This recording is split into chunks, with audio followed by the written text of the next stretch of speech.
కేటీఆర్ ఈ రాష్ట్రాన్ని అధోగతి పాలు చేయడానికి చేసిన చర్యలు ఏవైతే ఉన్నాయో అవి మనం చెప్పుకోవడానికి కూడా ఇబ్బందికరంగా అయ్యే పరిస్థితులు వచ్చినాయి. వాళ్ళ బామ్మార్ది ఇంట్లో పార్టీ అవుతుంది, దాంట్లో కొకాయిన్ దొరుకుతుంది. కొకాయిన్ దొరికితే ఎట్లా మాట్లాడుతున్నారు వాళ్ళంటే, అరే పార్టీ చేసుకుంటే ఇంత డ్రగ్స్ తీసుకోరానండి అన్నట్టుగా మాట్లాడుతున్నారు. అంటే ఏదో మనము ఇంట్లో సంబరం చేసుకుంటే నాన్ వెజ్ తిన్నట్టుగా, అరే ఏంటండి డ్రగ్స్ ఆ మాత్రం తీసుకోవడం కూడా తప్పేనానండి అంటట్టుగా మాట్లాడుతున్న పరిస్థితి మనకు కనపడుతున్నది. ఈరోజు పబ్బులు దాదాపు 90 పైచిలకు పబ్బులు, మేజర్ పబ్స్ ఇవాళ తెలంగాణలో రావడానికి కూడా కేటీఆర్ కారణం. అప్పుడు ముఖ్యమంత్రి గారు బాగా నాకు గుర్తుంది, సే నో టు డ్రగ్స్ అని చెప్పి మనం వైట్ ఛాలెంజ్ తీసుకుందామని చెప్పి ఛాలెంజ్ విసిరితే ఆయన పరువు నష్టం దావా కింద హైకోర్టుకు పోయిన చరిత్ర. ఎట్లా నేను డ్రగ్స్ తీసుకున్నా అని చెప్పి ప్రచారం చేస్తున్నారు, నా పరువు పోతున్నదని చెప్పి హైకోర్టుకు పోయి స్టే తెచ్చుకున్న పరిస్థితి ఉన్నది. ఇలా ఏసీబీ దొంగ, ఇలా కేటీఆర్ ఆయన ఏసీబీకే టెస్ట్ చేస్తుంటాడు మీరు కరెక్ట్గా ఉన్నారా లేరా అని. ఏది బ్రహ్మానందం టెస్ట్ చేస్తుంటే కాక అలీ కాక ఏ మిషన్ టెస్ట్ చేసినట్టు ఆయన ఏసీబీనే టెస్ట్ చేస్తుంటాడు. ఇది మొదలు కేటీఆర్ గుర్తుపెట్టుకో. మీ యొక్క భూముల దందా ఎక్కడుందో అంతా తెలుసు ప్రభుత్వానికి, మీ యొక్క అక్రమ వ్యాపారాల దందా ఎక్కడుందో అందరికీ తెలుసు. శ్రీనివాసరెడ్డి గారు నీ మిత్రుడా, వ్యాపార మిత్రుడా, లేకపోతే నీ చీకటి సామ్రాజ్యానికి ఆయన ఏమంటాం అతి సన్నిహితుడా, లేకపోతే ఆయన కోఆర్డినేటరా అనేది ఇవన్నీ కూడా చిట్టా ఉంది. అంతేకాకుండా మీ అయ్యేమో ఇరిగేషన్కు సంబంధించిన వాటిల్లో, మిగతా వాటిల్లో అక్కడ ఇలా ఎంక్వైరీలు ఎదుర్కొంటున్న పరిస్థితి ఉన్నది. ఎందుకు కాంగ్రెస్ ప్రభుత్వం కేటీఆర్ పట్లనో, కేసీఆర్ పట్లనో, కవిత పట్లనో, లేకపోతే హరీష్ రావు పట్లనో ఉదాసీనంగా ఉంటుందని అనుకుంటున్న వాళ్ళకు ఒక సమాధానం, మీరు ప్రభుత్వాన్ని పరిపాలించమంటే వీళ్ళని అరెస్ట్ చేసే పనిలో ఉన్నారేందని చెప్పి సమాజం అనుకోవద్దనే ఉద్దేశంతో. కానీ వీళ్ళ నలుగురు కోసం పోరాడుతున్నారు తప్పితే ప్రజల కోసం పోరాడే దరిద్రులే కాదు వీళ్ళు. ఇలా కేటీఆర్ హీరోనట. ఏం హీరో అంటే నువ్వు ఇగో క్యాసినో హీరో. నువ్వేం హీరో అంటే కోళ్ళ పందాలు. సిగ్గున్నాదిరపై మీకు కనీసం. కోళ్ళ పందాలు ఆంధ్రలో సైతం సంక్రాంతికి ఆడుకునే కల్చర్ ఉన్నది. ఎక్కడైతే దాని నేటివ్ ఉందో మన పక్కన ఉన్న రాష్ట్రం, మనం అందరం కూడా కోళ్ళ పందాలంటే అందరం కూడా ఉమ్మడి ఆంధ్రప్రదేశ్లో సంతోషపడ్డ వాళ్ళం. సరే దానికి కోడి కత్తులు కట్టి అదొక హింసాత్మక సంఘటన చేసి అది పోలీసులు చూసుకుంటారు. కానీ ఆ దసరా పండుగ ఒక ఎత్తు తెలంగాణలో జరిగితే సంక్రాంతి పండుగను కూడా ఆంధ్రలో జరిగేదాన్ని మనం అందరం కూడా సంతోషంగా చేసుకునే చరిత్ర ఉంది. కానీ సంక్రాంతికి ప్రజలు ఆడుకునే సంబురాన్ని కూడా కమర్షియల్ చేసి పడేసి 2 years నుంచి దందా నడుస్తుంది.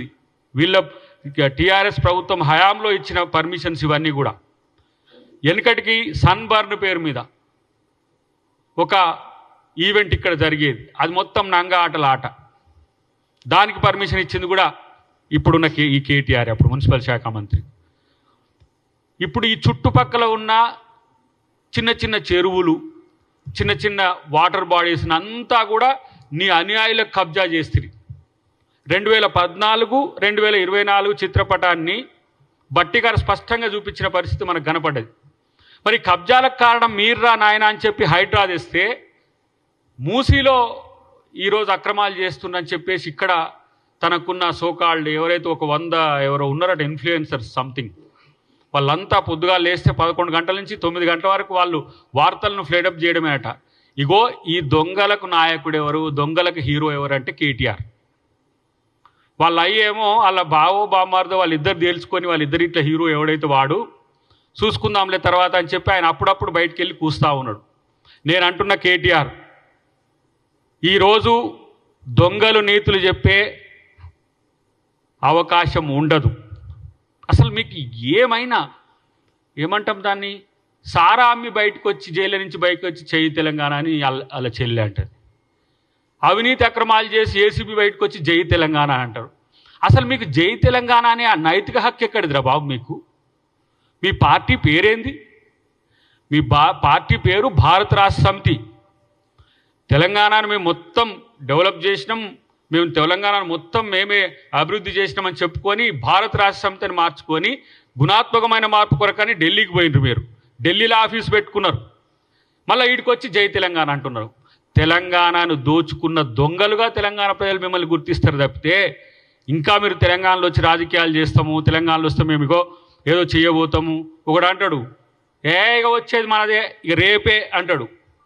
ఇలా నేను అంటున్న ఒక మాట, మీ నుంచి మీ ఎమ్మెల్యేలు 10 మంది ఎందుకు పక్కకు పోయినరో కనీసం మీరు ఎవడైనా మీరు ఆత్మపరిశీలన చేసుకుంటుండ్రా?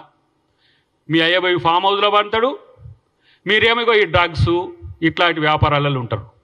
మీ వ్యాపార అభివృద్ధి కొరకు మీరు రాజకీయాలు చేస్తుంటే మీ ఎమ్మెల్యేలు మీతో ఎందుకు ఉండాలి? తెలంగాణ ప్రజలు మీ కొరకు ఎందుకు ఉండాలి? తెలంగాణ మేధావులు ప్రజా సంఘాలు మీతో ఎందుకు ఉండాలి? ఇది ఆలోచించుకోండి.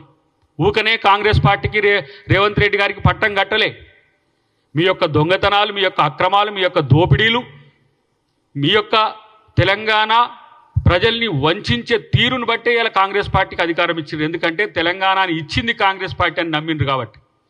కేటీఆర్ ఇలా నీ 100 మందితోనో 100 మాగదులతోనో తీసుకొని సోషల్ మీడియాలో నాకు అనిపిస్తారే, మీరు 9 సంవత్సరాలు చేయలేని రుణమాఫీని 21,000 కోట్లు ఇప్పటికి మేము గ్రౌండ్ చేస్తే మీ అయ్యేలాగా పంజాబ్ రైతులకు ఇయ్యలే, కర్ణాటక రైతులకు ఇయ్యలే, మహారాష్ట్ర రైతులకు ఇయ్యలే, తెలంగాణ రైతులకు 21,000 కోట్లు ఇస్తే దరిద్రులారా కనీసం హర్షించే యొక్క నోరు లేకపోయా మీకు. మళ్ళీ పైగా రైతు రుణమాఫీ కాలే, రేవంత్ రెడ్డి ఊరికి పోయి అడుగుదాంపా, లేకపోతే ఆడికి పోయి అడుగుదాంపా, నీ సిరిసిల్ల పోయి అడుగుదాంపా, నీ సిద్దిపేట పోయి అడుగుదాంపా, ఒక 10-15 గొట్టాలను పెట్టుకుని అలకాడికి పోయి మీ టీఆర్ఎస్ వాళ్ళతో మాట్లాడిపించుకుంటూ కాలేదంటారు. మరి 21,000 కోట్లు ఎవరికి ఇచ్చిండ్రు?